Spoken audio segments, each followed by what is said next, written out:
ararutse inshuti ya Yesu arukiye mu gituza cye asinzira. neza mwese bavande nk'uko nyine ubivuze nibyo yapfuye nyine ari kuva i Bugande n'abashyitsi yari avuye gufatayo, ubwo rero nyine haza indi modoka irabagonga, habashije kuvamo umuntu umwe mu modoka ari muri koma, ariko we n'abandi bamama babiri imodoka bagiye hejuru nyine byanze kuvaho, n'ubu ngo ntabwo iravaho nyine byarangiye. ubwo rero abandi bari mu nzira nyine bajyayo, twe turagenda mu gitondo. ntabwo dufite uko twabivuga, ntabwo dufite aho twabihera. Sinzi niba tubanza no gusuhuza, ariko ntabwo byoroshye. Ntabwo byoroshye ku muryango wa gospel muri rusange, ku muryango w'abakunda Imana, w'abasenga ndetse n'abakunda inyigisho za gikristo.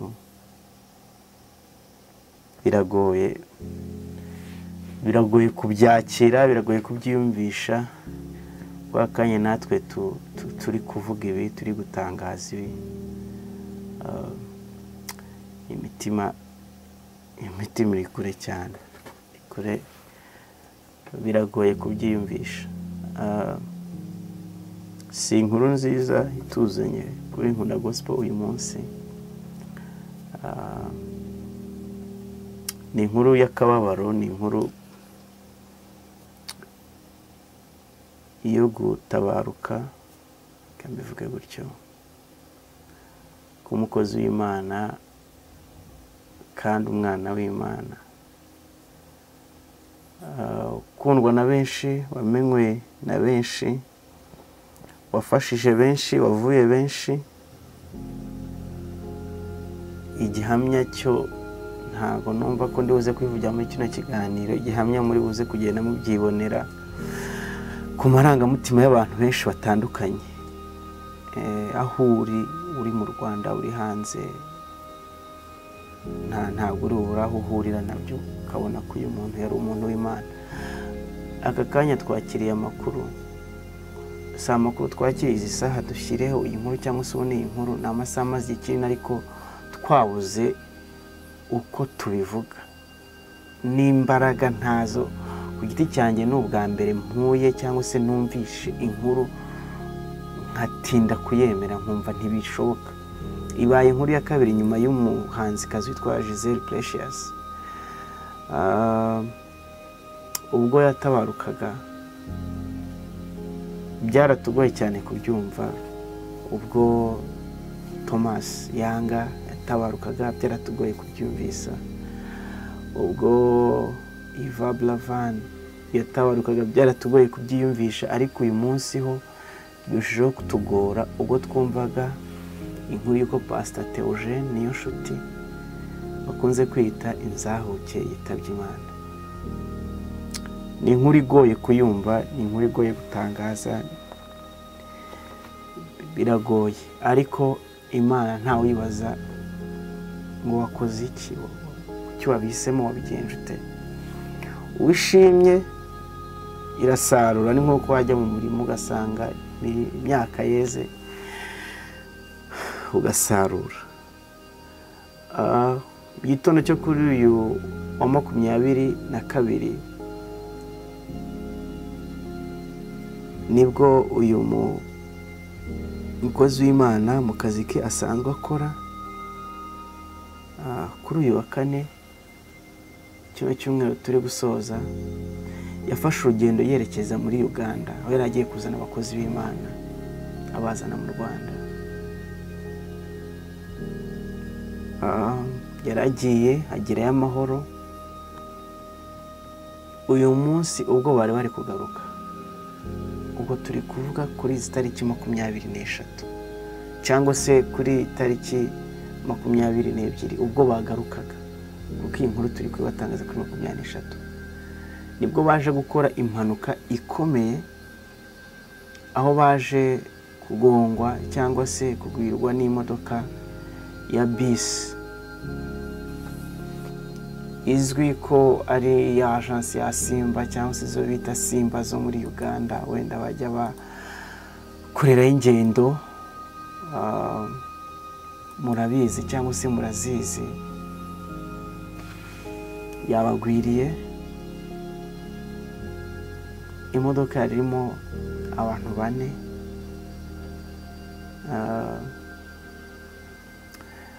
makuru ahari nuko Pastor Theogene we ese yitaba Imana harimo undi muhanzi witwa Donald hano mu Rwanda igihe twakoraga inkuru batubwira ko we yaraki muri koma uwarokotse iyi mpanuka niwe wahamagaye Madame wa nyakwigendera Inzahuke amubwira aya makuru ndetse na nyuma yaho musaza w'umugore wa Pastor Theogene Inzahuke nyakwigendera Intwari nawe yaje guhamya aya makuru kuko we asanzwe ari muri Uganda bivuga ko ashobora kuba we yantageze impanuka yabereye ubwo twakoraga iyi nkuru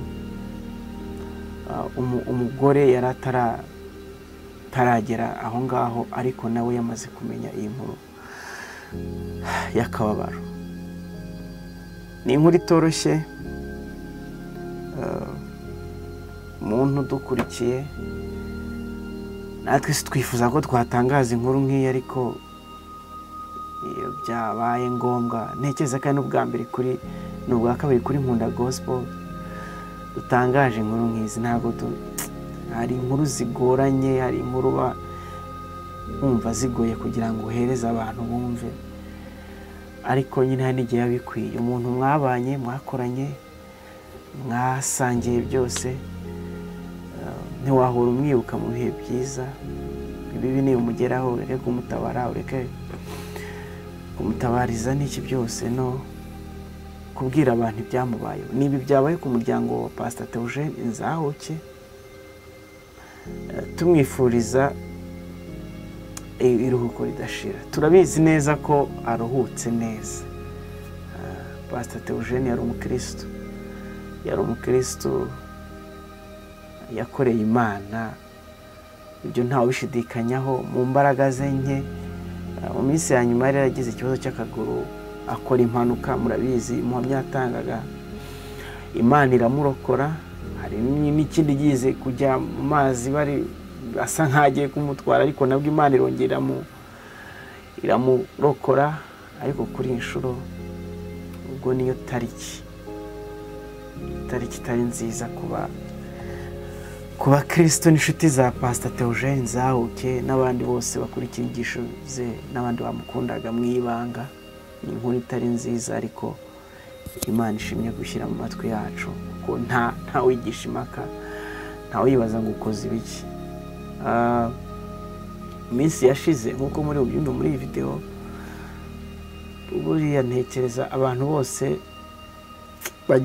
bajya gupfa cyangwa se bajya gutabaruka biyumvamo akantu nubwo batamenye ibyabayeho Pastor Theogene ubwa mbere yari ari kuri altari akavuga yuko we n'umugore we bagiye gutangira kujya bagabana iminota kuko yumvaga ngo umugore we yuko agomba gutangira nayo gutanga ubuhamya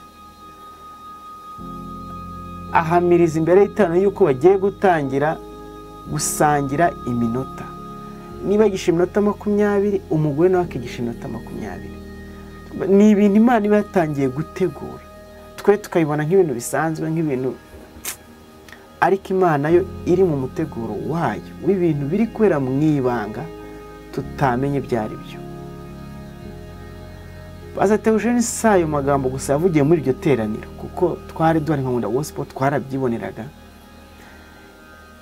yanavuze uburyo se hari ibyo yapfuye atagezeho cyangwa se yapfuye yifuza ariko Theogene haranira kugira ngo ibyo byifuzo byase bizagerweho inzozi zase zizagerweho kandi se ntazazi muri buze kujya muri video wenda sindi bujye muri detail kuko arahari yarabyivugiye mubone kuvuga ngo arahari nubwo atagihari ndavuga muri video muraza kubyumva yarabyivugiye ni inkuru ibishye ni ibintu bitoroshye gutangaza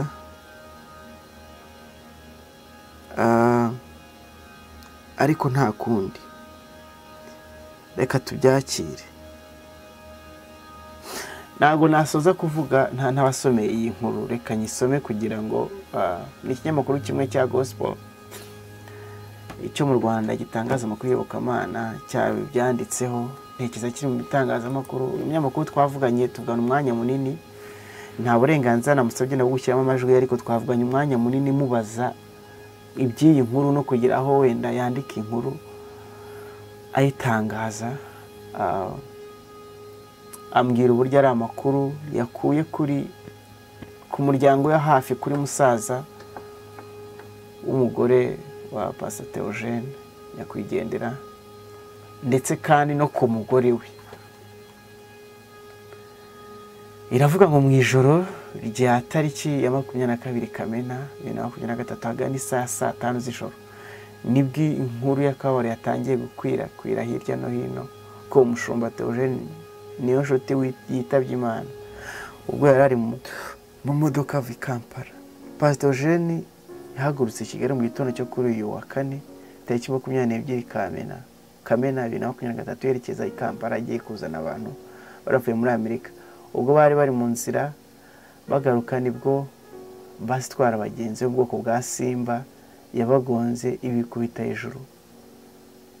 Amakuru yamaze kumenyekana nuko ubu bakiri kugerageza kureba uko babavana munsi y'iyo kamyo gusa uyu mushumba biravuga ko yamaze gushira mu mwuka. Twihanganishije umuryango ndumva bingoye gukomeza kuvuga iyi nkuru byabaye byarangiye bisigaye no kwegera umuryango tugafata umugongo tugakora ibishoboka byose ariko Imana yashimye ko bibaho gusa biratangaje. Hari umushuti wanjye mbyenga Imana nta marangamutima igira ariko uyu mugabo bimwe mu bintu abantu ba hafi bamuze nuko wenda nubwo agiye hari ibintu byinshi mu byo yifuzaga mu byo yari afite muri gahunda ze muri viziyo agiye atagezeho aho ari naho wenda umukoro w'inshuti ze n'abavandimwe uri ndetse nawe uri kumva ikintu kiganiro uri kugira ngo niba hari umusanzu watanga niba ari cyo wakora icyo ari cyo cyose mu kuba hafi y'umuryango. Pastor Theogene Nzahuke yari afite abana arihirira yari afite abana yakuye mu muhanda yari afite abo twita ba mayoni iki yitagaho yari afite abo yahaye ubuzima niba ariko nabyita bari bakimukeneye ko akomeza kubitaho ariko nubwo agiye Imana yamuhaye ubuzima iracyahari katwizere ko uko imujyanye yari imbaraga z'igihugu yari imbaraga z'itorero imbaraga z'umuryango we ari nako igiye kwempoweringa cyangwa se gushoboza uyu mudamu kugira ngo abashe guhagarara muri izi nshingano. Ni icyuho gikomeye cyane uko bizadushobokera tuzakomeza gukurikirana n'andi makuru n'ibishoboka wenda bidukunde na madamu we tuganira ariko ni ikintu kitoroshye kigwiririye umuryango ndetse na gospel industry mu rusange cyangwa se umuryango mugari w'ivugabutumwa mu Rwanda ndetse no ku isi hose kuko uyu mubyeyi yari afite ejo nibwo yari afite passport agiye gutangira kubwiza mu bihugu by'amahanga mu Burundi muri za Kenya hanze muri Europe ariko Imana ishimye ko umurimo we awusoreza hano. Reka tubwire Pastor Theogene ahari Imana yo atwizera ko abatwumva tumbwire ngo iruhukire mu mahoro nizerwa n'abamarayika mwishime iteka. Natwe turi mu nzira niho twese dusigarwa kugera nubwo bibaho bikatubabaza utandukana n'umuntu mwabanye, utandukana n'umuntu mumaranye igihe, mufitanye ibihe, mwagiranye ibihe, ntabwo byoroshye, ariko Imana imuhe iruhuko ridashira, akomeze yishimane n'abamarayika, kandi umuryango we wihangane, madamu yihangane, turakwihanganishije, abana bato asize, b'abasore bose yareraga. Pastor, Imana iguhe iruhuko ridashira, kandi tuzagukumbura cyane, tuzakumbura uburyo wigishaga. Ikibaje nuko nta n'umuntu usigaye tukwibukira, tuvuge tuyu muntu ariko twibutsa naka, ariko Imana izagenda irema abandi cyangwa sigira ukundi kuntu, simbizi, reka ndekera ntaza kuvuga byinshi, ariko nongera gusubiramo yuko ari inshingano za buri wese kugira ngo ibyari biri ku mutima wa Theogene, inzozi ze, ibyo yaharaniye, abo bana yafashaga, abo yareraga, umuryango we, ntihazagire icyuho kigaragara cyangwa se icyo nakita gusubira inyuma muri bwo aribwo bwose. Dufatanyirize hamwe nk'umuryango mugari, tuzabafashe, tuzabatera ingabo mu bitugu mu buryo bwose bushoboka. Imana igumisha kuba dukurikiye kuri Nkunda Gospel. Si inkuru y'ibyishimo, ni inkuru y'akababaro. Nawe turagukomeza tuvuga ngo wihangane nubwo bigoye, ariko mu ijuru niho iwacu, ngo nihabera bahora basingiza Imana ubuziraherezo. Reka tubashimire ko mwadukurikiye. Izindi gahunda tuzagenda tuzibagezaho, muzagenda muzimenya kuri Nkunda Gospel, izijyanye no guherekeza uyu mubyeyi ndetse n'izindi zose zatangazwa n'umuryango. Murakoze, Imana ibamugisha. Haleluya, haleluya. Muzamura ibiganza turamukanye. Haleluya, haleluya. Nabo hakurya mu mahema. Haleluya, haleluya. Twese hamwe. Haleluya. Imana ishimwe cyane. Reka dusome ijambo ry'Imana, twumve icyo Imana ivugana natwe. Ijambo ryiwe dusanga mu butumwa bwiza bwa Yesu Kristo bwanditswe na Luka, igice cya 24 umurongo wa 32. Ni ijambo nkunda gusoma iyo ngiye gutanga ubuhamya bwawe Imana yankuye. Barandaritse itorero rya Zion Temple hano Nyamata kugira ngo nze tuganire, dutanga ubuhamya, tuvuga Imana yadukuye muri uyu mwanya mwiza wo kuvuga ku bibi bw'ibiyobyabwenge, kuko nanjye narabikoresheje, ariko umunsi nakiraga Yesu Kristo nk'umwami n'umukiza, nanjye ngira ubuzima buhindutse. Izina ry'Uwiteka rihabwe icyubahiro. Luka 24:32 haranditse ngo baravugana bati, yewe niwibuka kuntu imitima yacu yari ikeye ubwo yavuganaga natwe turi mu nzira adusobanurira ibyanditswe. Reka nongere subiremo. Luka 24:32. Nugera mu rugo ubonye akanya uze guhera ku murongo wa 13 ugeze ku murongo wa 35, urasanga ari inkuru z'abigishwa bari mu nzira ijya Emawusi. Ngo urwo rugendo barukoze nyuma y'iminsi 3 y'urupfu rwa Yesu, ngo ariko ntibamenya ko Yesu yazutse. Ariko yari yamaze kuzuka, ngo afatanya nabo urugendo, atangira kubasobanurira ku kibazo bari bafite. Ku murongo wa 32 abo bigishwa bari bamaze guhura na Yesu, nibo bavuze gutya ngo bati, yewe niwibuka kuntu imitima yacu yari ikeye ubwo yavuganaga natwe turi mu nzira adusobanurira ibyanditswe. Imana iduhane umugisha mwinshi cyane. Reka twongere tuvuge amazina yacu. Nitwa Pastor Niyonshuti Theogene. Ndi umugabo, mfite madamu n'abana 2, abakobwa 2 n'abahungu 2, bose hamwe ni 4, kandi n'abana beza basa nasa.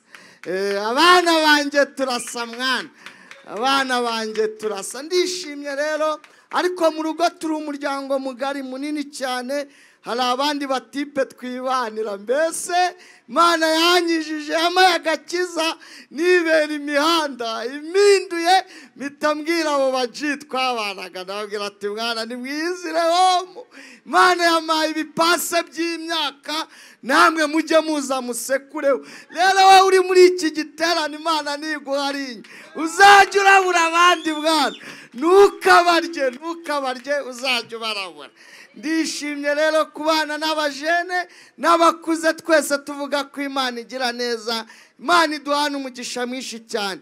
Mpagaze hano ngiye gutanga ubuhamya nk'umwe mu bakoresheje ibiyobyabwenge bikangiraho ingaruka, ariko umunsi nakizwaga Imana impindurira amateka, nanjye ngira ubuzima buhindutse kandi buramye Imana, kandi Kristo atuye muri njyewe. Izina ry'Uwiteka rihabwe icyubahiro. Haleluya, haleluya. Munyemerere twese tubanze dukomere Imana amashyi tuyishimire. Izina ry'Uwiteka rihabwe icyubahiro. Dusomye ijambo ry'Imana ryanditse cyangwa se ryavuzwe n'abigishwa babiri, ariho ngiye gukuramo teme cyangwa se umurongo ngenderamo ntanga ubuhamya. Aba bigishwa babiri ngo bahuye na Yesu, barangije baravugana bati, niwibuka ko imitima yacu yari ikeye ubwo yavuganaga natwe turi mu nzira. Ijambo nakuzaniye uri butahane riravuga ngo iyo umuntu ahuye na Yesu umutima uracya. Iryo ryonyine, iyo umuntu ahuye na Yesu umutima uracya, kandi kurifata biroroshye. Iyo umuntu ahuye na Yesu umutima uracya. Nutaha ugeze homu umuntu akakubaza ngo uvuye, umubwire ngo mvuye mu giterane. Ninde wabaganirije? Ni Pasiteri Theogene Uwese, umwe wari indara mwana, ubyongereho ntari bikabisa. Yabaganirije gukisa, yatubwiye ngo iyo umuntu ahuye na Yesu umutima uracya. Urumva kurifata ritoroshye we? Muranyemereye tugendane 1 2 3 turisubiremo. Iyo umuntu ahuye na Yesu 1 2 3.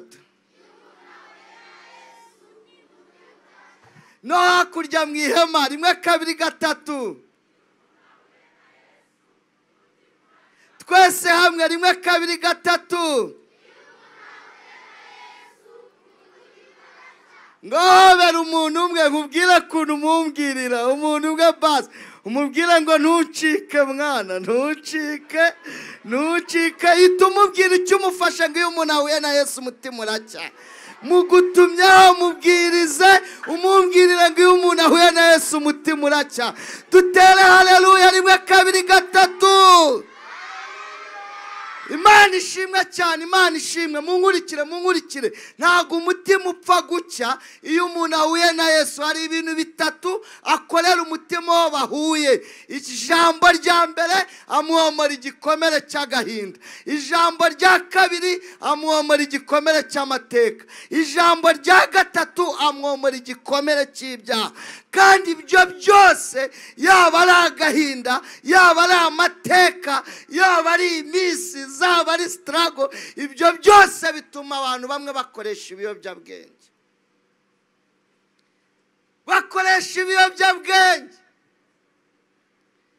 Gahinda ni kabi. Gahinda ni gatinya kwambaye ikoti na karuvati. Agahinda sikagahinda kaguherekeza, kakajya kakuganiriza, kakaguhugura, ukabona ko igisubizo ari ugufata icyuma wa mugani wa Fande, ariko usekura icyuma agahinda kagaseka kakavuga ngo icyuma kiragushiramo naho nagiye, kakongera kakakujwigiriza. Agahinda ni kabi. Gahinda karakongoza ngo fata ganja mwana, ntukaba umurezi Imana, ugacoma ganja zagushiramo. Agahinda kakakubwira ngo ndacyahari. Muvuge ngo agahinda ni kabi, ariko Yesu niwe wenyine. Oh haleluya. Yesu niwe wenyine ugera mu mutima akomoramo igikomere cy'agahinda akakuzuza amahoro. Mumumera amashyi, mumushimire. Yesu yaravuze ngo yemwe abarushye n'abaremerewe muze musange ndabaruhura. Ni Yesu we. Kandi naratangaye, hariya hari abaganga bari gupima umuvuduko, bari gupima ibiki ntumbaze mwese nizere ko mwaciye hariya ariko nta muganga uri hariya wapima agahinda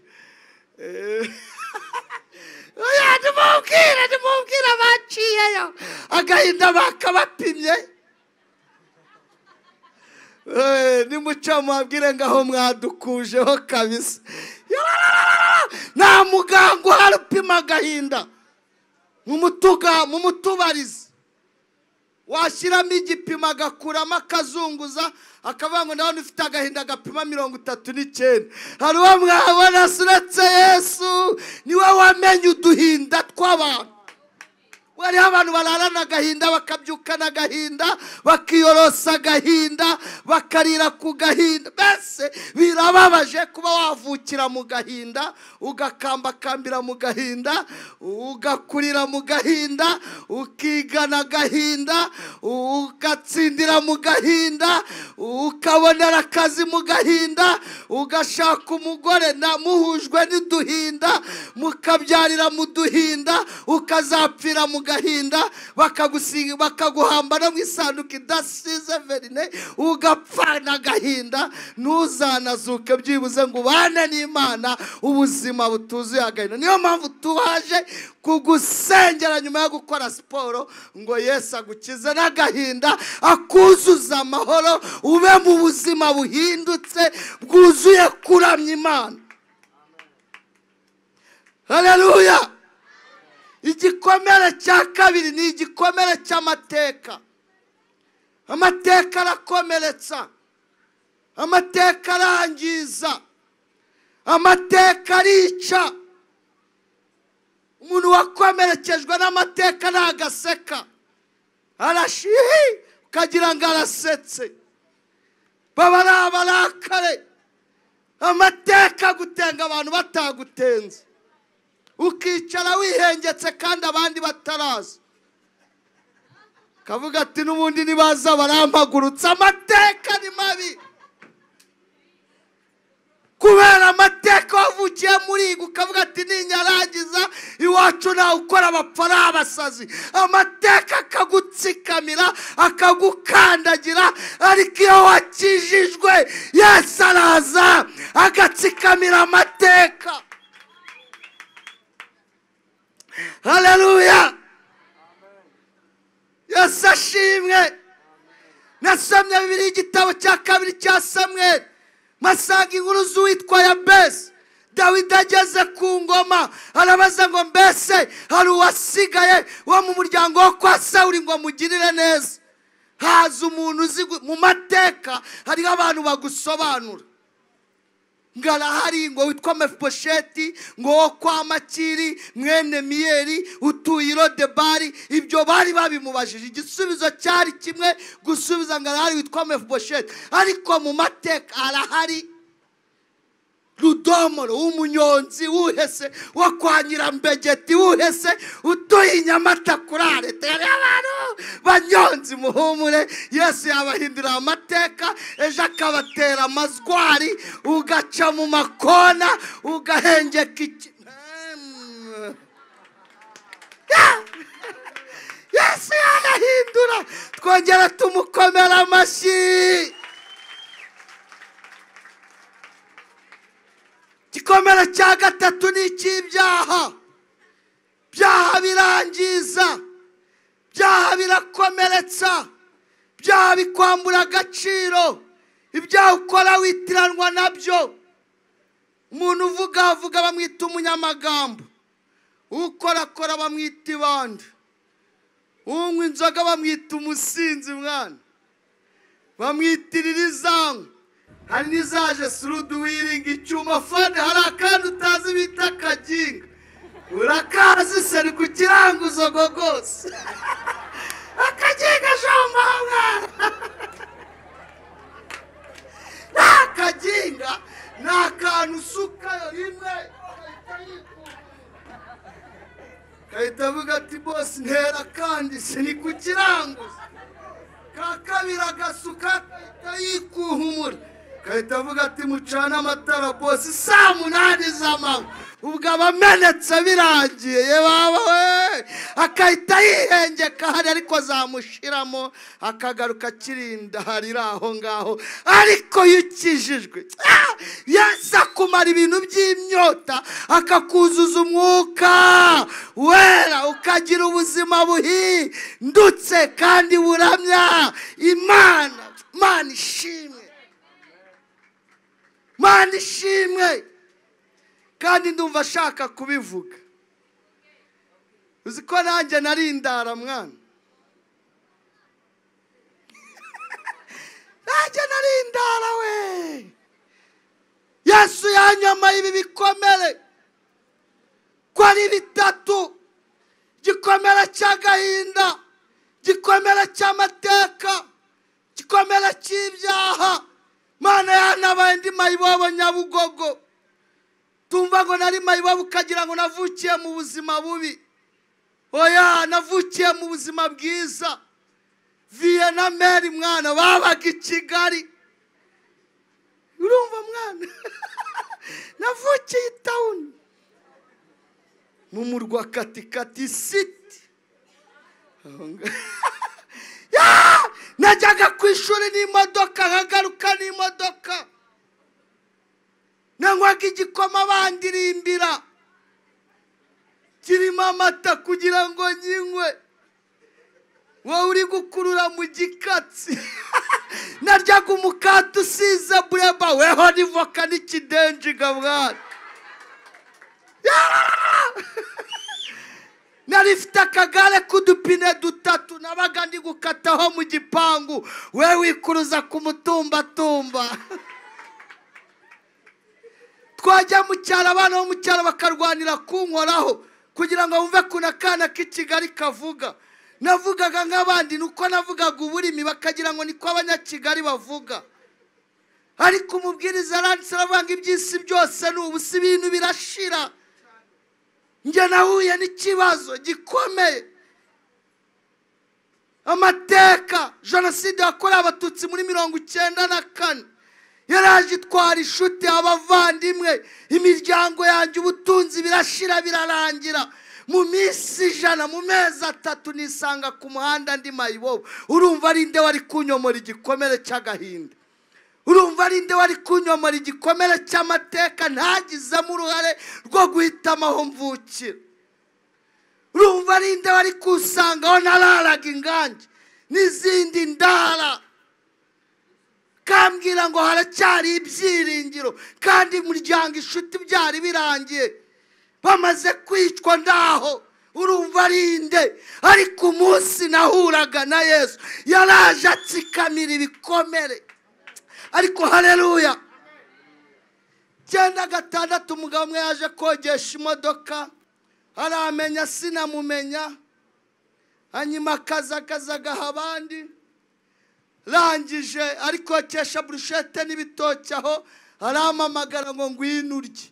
Ndaza ndarya atangira kunganiriza arambwira ngo nubwo utamenye ngo ariko nakumenye umunsi wavukaga nari umuboyi w'iwanyu.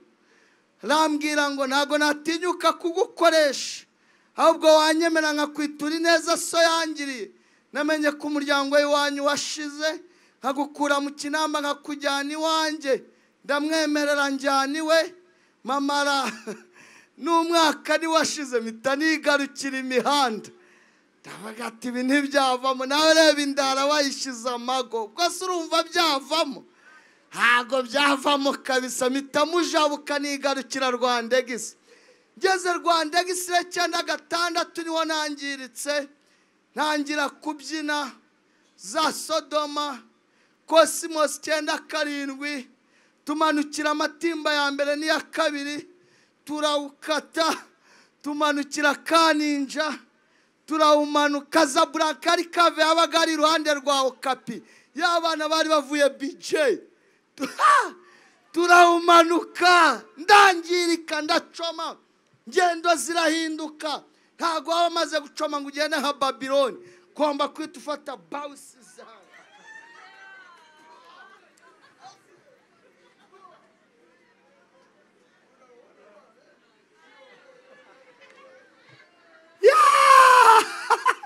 John wagendaga nk'indara asigaye agenda nka pasiteri.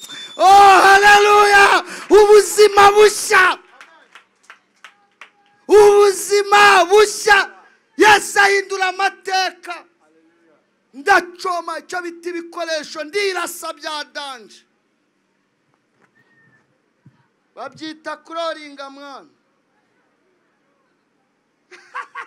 Nababonye indara zanjye we banazishorye.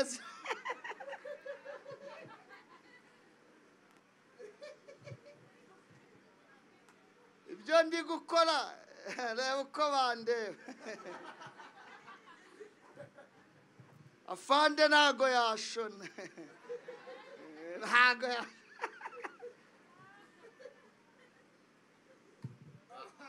Aha, emusine mbanze yaragezeyo.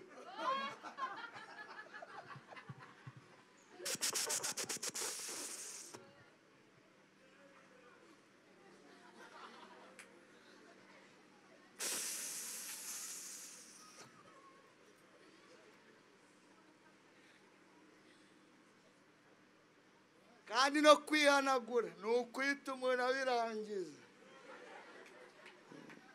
Ariko Yesu nitwamushimira koko, umuntu wari warangiritse none nkaba ndi umukozi w'Imana. Nasa kuko avuze ko nari imbabu isusuzugura, ngo genda wicarane na fandi. Turabasengera tubabwire Kristo ngaba nabo bishwe n'agahinda, bishwe n'amateka, bishwe. Ndashaka gusengera abantu agahinda kishe. Yesu wampaye amahoro, nawe aguhe amahoro. Yesu waminduriye ubuzima, nawe aguhindurire amateka. Yesu ari hano, Yesu ari hano, Yesu ari hano. Nutaha uko waje, nutaha uko waje. Kizwa, hindukira, akira Yesu Kristo nk'umwami n'umukiza. Ahindura ubuzima bwawe ubicyaremwe gishya. Va mu biyobyabwenge. Ikiyobyabwenge ni ikintu cyose cyinjira mu mubiri, waba ukinyweye, ugisinifinga, gushoreza, ukisize, kikajya mu kigahindura imitekerereze yawe. Hari impamvu zigeze kuri enye zishobora gutuma cyangwa urubyiruko bishora mu mihanda n'ibiyobyabwenge. Iya mbere ni amakimbirane yo mu muryango. Uyu mwana avutse mu muryango agira ngo avomemo isoko y'urukundo, ahubwo avomamo ibirohwa. Kandi ise na nyina bahuye kibadashi. Ise na nyina, umwe ni komando undi ni jeti. Barahura baba barabirangije. Akaburiseri nako kahita kabyuka kavuka kaza gikomanda, karavuga ati ndaje mwana. Nyina na se ni umujugujugu, rakreti kimami, karakusha kakabande kajya kwihigira ku mihanda. Kagera ku mihanda kagahura n'utundi dukoboye. Tegotomera utazaba imbwa wakireziwe, kakaba karacomye. Bigahwaniramo. Mpamvu ya kabiri, kimbirane mu muryango. Iya kabiri ni agakungu, abamugendana nabo ikigare ubamo. Ucuruza amakara asa n'amakara, ucuruza ifu asa n'ifu, ucuruza ibitoki asa n'amakakama, ugendana nawe usa nawe. Mpamvu ya gatatu ni umurengwe. Murarenzwe, murarenzwe, murakoresha ibiyobyabwenge. Buretse gato, nudakizwa afande arakujyana, ariko nukizwa humura. Afande, hari umuntu ufunguye uyu munsi ni ku mbabazi, yabyemeje. Mukomere Imana amashyi, uyu munsi ni ku mbabazi we. Ariko numva ahantu udakijijwe ejo akagucakira, azi kunyata. umuntu udakizwa munsi afite ibibazo. Uyu munsi ni ku maraso, muvuga ngo ni ku maraso ya Yesu. Musubiramo cyane n'abo kwihama twese hamwe, uyu munsi ni ku maraso ya Yesu. Ariko n'udakizwa ipingurira hari we. Reka mbabwire munkurikire, munkurikire. Iyo uri kukurura umwotsi umwe ngo umwotsi umwe, ubu uri gukomanga imageragere ngo muncumbikire imyaka 25. Murabyumvishe? Umwotsi umwe ubu uri gukomanga imageragere ati muncumbikire imyaka 25. Mureke gukina rero. Kera badushyiragamo imiyaga, none ubu byarakaze. Muvuge ngo umubumbe wabaye danje. Nta mikino. Reka soze tubasengere. Hari ibintu bine by'ingaruka mbi zigera ku bakoresha ibiyobyabwenge. Jambo rya mbere ni ipfunwe ku muryango. Iso na nyoko ntibongera kwemera yuko bakubyaye. Kugera naho mushiki wawe akora ubukwe bakaba batamuguha ngo umusohokane. Oya, nawe wicaye mu ihema bakakurindisha umuntu. Jambo rya kabiri, bikwicira ejo hawe hazaza. Ntateganya bikorwa. Nta muntu unywa icyuma na za nzoga z'inkorano wagura ikibanza n'uwakiguza gisubiza ku isoko. Kavuga ati nta myaka 100. Ijambo ry'ubwihebe. Tuzabaho muri ubu buzima na nyuma y'ubu buzima tuzabana n'Imana. Nta myaka 100 kubera ikiza. Yesu nata tuzabana n'Imana. Jambo rya gatatu ry'ingaruka mbi zo gukoresha ibiyobyabwenge, bigukura muri sosiyete. Kugera usura umuntu mwariganye ari inshuti y'iwanyu, ariko mukaba atagusiga muri sara. Kavuga ati nta wabimenya mwana. None se ko mubajyanye? Abajene nimugarukana baraza kubahemba. Murimo murabarangaza. Ngo nimugarukana mundebe ariko mwana. Murabizi kuntu ndi gushaka gusohora ikigoma muri iyi minsi cya danje, ikigoma cya gospel mwana. Ndimo ndaririmba hip hop ya danje. Mumaze kubona igitero DJ uzashakire rofure, kuko Imana yakunze abari mu isi cyane. Ndakikora ikigoma cya hatari. Byatumye itanga umwana wawe w'ikinege. Muvuga ngo yego.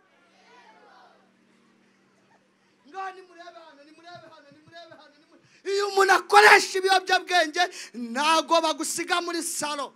Bahita bahamagara pose ngo unuganirize umushyitsi. Atari urukundo, batinye kwitwarana na cage. Kavuga ati nta wamenya abana wabona yitwaranye na Laronje. Ariko iyo wakijijwe cya cyizere wasenye ukoresha ibiyobyabwenge, Yesu arongera akakikubakira. Nasomye ijambo rirambwira ngo iyo umuntu ari muri Kristo Yesu aba yahindutse icyaremwe gishya. Ibya kera byose biba bishize, akakubaka ukongera ukubakika. Ubu wari mayibobo ni pasiteri, nanjye ndabatiza, nanga igaburo ryera, ndabasezeranya. Ariko reba ndi kubasezeranya. Fashe Bibiliya. Tinge pasiteri Niyoshite Theogene, kubw'ubashameshwa n'ijambo ry'Imana n'itoro rya ADEPR. Nyirambegeti abaye umugore wa Rudomoro. Rudomoro abaye umugabo wa Nyirambegeti. Mbikoze mu izina rya Data twese Umwana n'Umwuka. Bagataha bakararana ibyari ibyaha nka byeza bikera. Mwebwe murumva kuri Yesu ahindura amateka. nakuzaniye ijambo rivuga ngo iyo umuntu ahuye na Yesu umutima uracya. Nawe Yesu aragukunda, Yesu wambabariye, Yesu waminduriye ubuzima, Yesu wankuye mu biyobyabwenge akankura ku rumogi akanyuzuza umwuka wera, nawe byahinduka. Kandi si ukubabarirwa gusa ngo tuzajye no mu ijuru, tukiri no muri ubu buzima aduhindurira amateka. Uwari mayibobo ubu nanjye muziparitse hariya harimo iyanjye. Mukomere Yesu amashyi. Kugenda mpindura vitesse.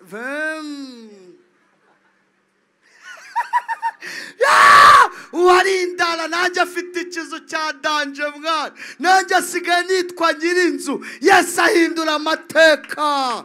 Ariko haleluya. Kandi uretse n'ibyo Yesu azaduha n'ubugingo buhoraho. Ndasojeje nkubwira ngo Yesu aragukunda, agufiteho umugambi. Ntabwo turi hano kuko twabuze iyo tujya, ntabwo ndi gutanga ubuhamya kuko ndi injiji. Murabona nasobanutse, reba ikoti nambaye na karuvati. Izi sandale nzambaye kubera gisida nakoze, ubu mu kirenge harimo ibyuma babifunzemo. Kirenge kimwe cyabaye Sofia mwana. Ibintu byose ni danje. Kirenge kimwe ni Sofia. Ariko turi hano kubera weho. Nta garundi. Aya mahema y'imodoka, afande, abashumba, meya, turi hano amahema. Nta kindi cyatuzanye, ni wewe umwe uri hano wishwe n'agahinda, ni wewe umwe uri hano wishwe n'amateka, ni wewe umwe uri hano wishwe n'ibyaha. Turashaka kukubwira ko Yesu ahindura ubuzima kandi ababarira. Munyemerere twese abicaye n'abari hano imbere duhaguruke dusenge, tuvuge ngo dukeneye guhura nawe Yesu. Izina ry'Uwiteka rihabwa icyubahiro. Ariko hari abantu ushaka gusengera by'umwihariko.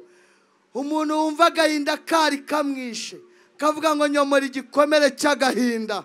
Amateka yanjye yari mabi, mpindurira amateka nk'uko wahinduye aya pasiteri. Zamura ikiganza tugusengere by'umwihariko. Umuntu wishwe n'ibyaha kavuga ngo nari ntarakizwa, ariko menye neza ko Yesu ahindura akababarira. Muzamura ibiganza, ndababonye rwose. Yo, Imana ibaha umugisha, Imana ibaha umugisha.